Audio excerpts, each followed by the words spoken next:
देश के दिग्गज कारोबारी गौतम अडानी के ग्रुप के लिए पिछले 10 दिन बेहद भारी रहे हैं। इतने कम समय में ही सबने देखा कि किस तरह दुनिया के तीसरे सबसे अमीर शख्स रहे गौतम अडानी टॉप 10 की लिस्ट से भी बाहर हो चुके हैं। उनकी कंपनियों के शेयर जो कुछ अरसा पहले आसमान छू रहे थे, अब पाताल की गहराइयां नाप रहे हैं। एक ताजा रिपोर्ट के मुताबिक ग्रुप की 10 लिस्टेड कंपनियां मार्केट कैप 6 कारोबारी सेशन के दौरान 8.76 लाख करोड़ रुपए गिर चुका है।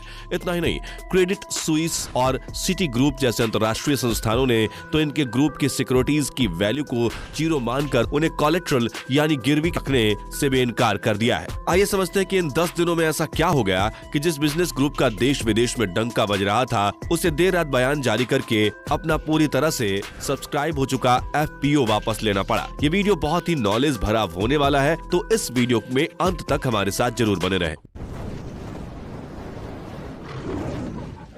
Welcome to smart info. 24 जनवरी हिंडनबर्ग की रिपोर्ट से शुरू हुआ सिलसिला। अमेरिका की short seller firm Hindenburg research ने 24 जनवरी 2023 को अपनी वो रिपोर्ट रिलीज की जिसने अगले 10 दिनों में अडानी ग्रुप के लिए बहुत कुछ बदल दिया। न्यूयॉर्क की फर्म की रिपोर्ट की हेडिंग ये बताने के लिए काफी है कि उसमें कही गई बातें कितनी सनसनीखेज हैं। हिंडनबर्ग रिसर्च की इस रिपोर्ट का शीर्षक है अडानी ग्रुप दुनिया का तीसरा सबसे बड़ा अमीर शख्स कैसे कर रहा है कॉर्पोरेट इतिहास की सबसे बड़ी धोखाधड़ी। रिपोर्ट में दावा किया गया है कि अडानी समूह ने न सिर्फ अकाउंटिंग फ्रॉड किए बल्कि ग्रुप की कंपनियों के शेयर प्राइस भी मैनिपुलेट किए जा रहे हैं। इसके अलावा रिपोर्ट में यह भी दावा किया गया है कि अडानी समूह की 7 में से 5 कंपनियों में शॉर्ट टर्म लिक्विडिटी रिस्क काफी अधिक है। हिंडनबर्ग रिसर्च के दावे कितने सही है या गलत, ये तो विस्तृत और निष्पक्ष जांच से ही पता चलेगा, लेकिन रिपोर्ट को शेयर बाजार और कई अंतरराष्ट्रीय संस्थानों ने कितनी गंभीरता से लिया है, ये उनकी प्रतिक्रिया से साफ जाहिर है। हिंडनबर्ग रिसर्च क्या है? अपने शब्दों में हिंडनबर्ग फॉरेंसिक फाइनेंशियल रिसर्च में शामिल है। इसका अनिवार्य रूप से मतलब है कि यह व्यापार जगत में भ्रष्टाचार या धोखाधड़ी की तलाश करता है, जैसे अकाउंटिंग इरेगुलरिटीज और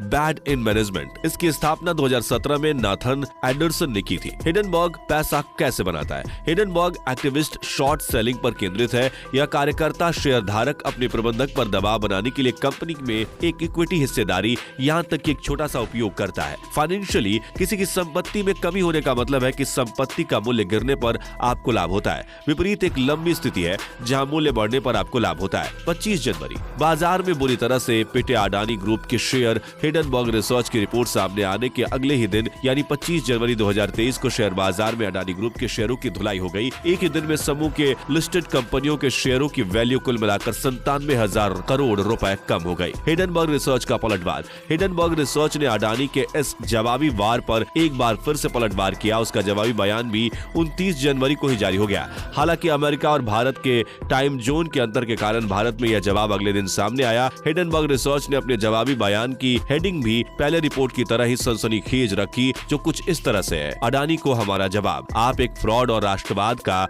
बड़बोलेपन से भरे किसी ऐसे जवाब की आड़ में छिपा नहीं सकते जिसमें हमारे द्वारा लगाए गए हर महत्वपूर्ण आरोप की अनदेखी की गई है। इस तरह के माहौल के बीच ही 1 फरवरी को अडानी ग्रुप ने देर रात एक बयान जारी करके अपनी अडानी इंटरप्राइजेस के अपने पूरी तरह से सब्सक्राइब हो चुके FPO को रद्द करने का ऐलान कर दिया।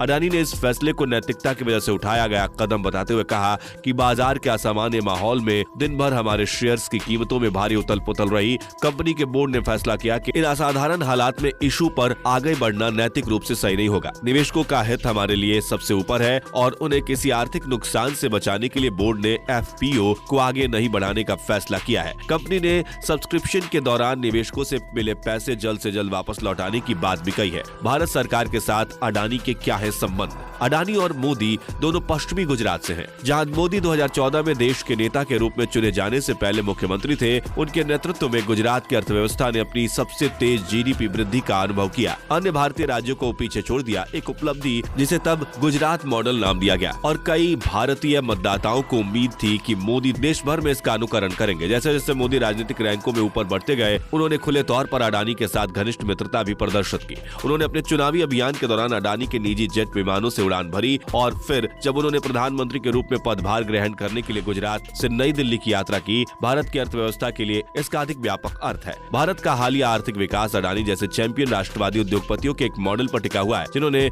इंडिया टीवी पर अपने साक्षात्कार के दौरान ये कहते हुए दोहराया कि अब मैं जो देख रहा हूँ वह यह है कि यह देश प्रगति में आगे बढ़ रहा है। भले ही अडानी अपने साम्राज्य को बढ़ावा देने के लिए भारत सरकार पर बहुत अधिक निर्भर न हो, लेकिन कई भारतीयों के पास डरने का कारण है कि उनकी कंपनी में सरकार द्वारा किए गए बड़े पैमाने पर निवेश से देश के बुनियादी ढांचे को नुकसान पहुंच सकता है। क्या वे उन सड़कों का निर्माण कर सकते हैं जिनका उन्होंने वादा किया है? क्या उन्हें दिए गए बंदरगाहों में सुधार कर पाएंगे? उन हवाई अड्डों को बनाए रखें जिन्हें उन्होंने एक बोली में जीता था। अब तक कोई और ऐसा नहीं कर पाया है। ब्लूमबर्ग के मिहिर शर्मा ने लिखा है, हिडनबर्ग के आरोपों ने भारतीय संस्थानों की नियामक प्रभावशीलता और जवाबदेही के बारे में भी महत्वपूर्ण रूप से सवाल उठाए हैं, जो आमतौर पर भारत में अपने पड़ोसी चीन के मुकाबले विदेश नीति को आकर्षित करते हैं। विशेष रूप से रिपोर्ट में दावा किया गया है कि securities and exchange board of India या सेबी आज तक अडानी के अपतटीय खातों की जांच कर एक प्रभावी परिणाम देने में विफल रहा है। 1.5 साल से भी अधिक समय के बाद मीडिया द्वारा शुरू में चिंताओं को उठाया गया था और हिडनबर्ग रिपोर्ट की छानबीन के साथ अडानी और अन्य भारतीय व्यापारियों पर लगाया गया दांव उल्टा पड़ सकता है। वर्ष की शुरुआत के बाद से ही साथी भारतीय अरबपतियों मुकेश अंबानी, राधाकृष्ण दामनी और सावित्री जिंदल की कुल संपत्ति में गिरावट आई है। सामूहिक रूप से 4 सबसे अमीर भारतीयों ने शेयर की कीमतों में गिरावट के कारण अब तक लगभग 45 बिलियन का नुकसान उठाया है। यह अडानी के इस दावे की बहुत बड़ी परीक्षा है कि आज या अगले 20 से 30 वर्षों में दुनिया में भारत की स्थिति को कोई नहीं रोक पाएगा। तो दोस्तों, ये था गौतम अडानी के बारे में पूरा वीडियो। इस वीडियो को प्लीज शेयर जरूर कीजिएगा ताकि आपके दोस्त भी जान सके कि आप कितने नॉलेज भरे वीडियोस देखते हैं। मिलते हैं अगली वीडियो में, तब तक के लिए वंदे मातरम, भारत माता की जय।